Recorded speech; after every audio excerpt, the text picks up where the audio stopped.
কাৰ্বি পৰম্পৰাগত লোককৃষ্টিৰ অমীয় সুবাসেৰে মুখৰিত ডিফুৰ তাৰালংচুৰ বাকৰি বৰ্ণিল শোভাযাত্ৰাত উদ্ভাসিত কাৰ্বি পৰম্পৰাগত কৃষ্টি সংস্কৃতি টেং মুৰি পংচিৰ ধ্বনিৰে মুখৰিত মহোৎসৱস্থলী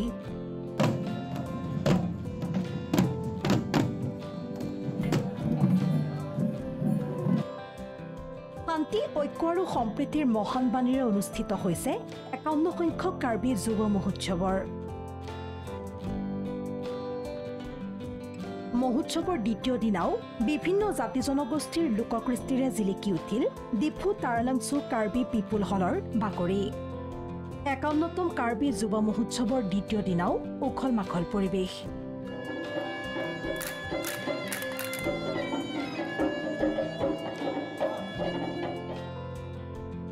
জিলাখনত বসবাস কৰা প্ৰতিটো জনগোষ্ঠীৰ পৰম্পৰাগত কৃষ্টি সংস্কৃতিক অগ্ৰাধিকাৰ দি উদ্যোক্তাসকলে আয়োজন কৰিছে এই কাৰ্যসূচীৰ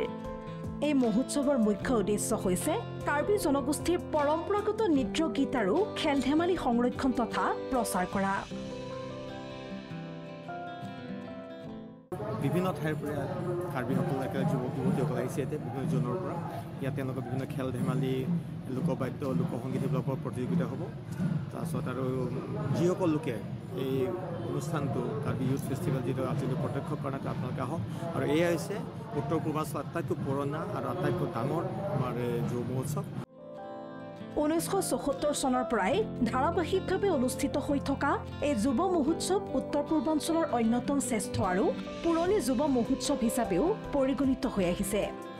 ইফালে মহোৎসৱস্থলীত প্ৰদৰ্শন কৰা হয় কাৰ্বি পৰিষদৰ অধীনস্থ বিভিন্ন বিভাগীয় বিপণীসমূহ বিগত বছৰৰ দৰে এইবাৰো মুঠ ৪ কোটি ব্যয় বাজেটেৰে উদযাপন কৰা হৈছে ২০২৫ বৰ্ষৰ কাৰ্বি যুৱ মহোৎসৱৰ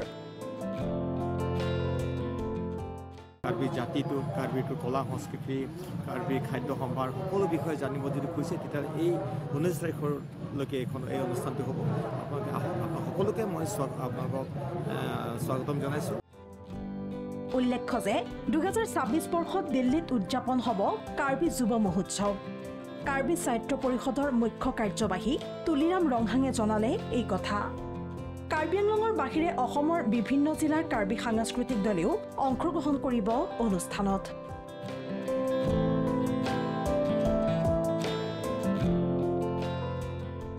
ব্যুৰো ৰিপোৰ্ট প্ৰথম খবৰ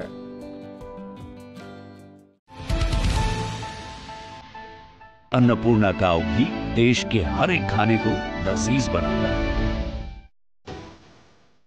আপোনাৰ পছন্দৰ ঘৰ এটা বিচাৰি আপুনি হাবাথুৰি খাইছে নেকি আমি দিনি এটা নিৰ্ভৰযোগ্য ঠিকনা সকলো সুবিধা সম্পন্ন আপোনাৰ সপোনৰ ঘৰ আজি যোগাযোগ কৰক গ্ৰীণটেক ৰেচিডেন্সিৰ সৈতে গ্ৰীণটেক ৰেচিডেন্সি এটা নতুন জীৱনৰ সঠিক আৰম্ভণি যোগাযোগ কৰক 9707512200 9707601200 ধাৰাপুৰ গুৱাহাটী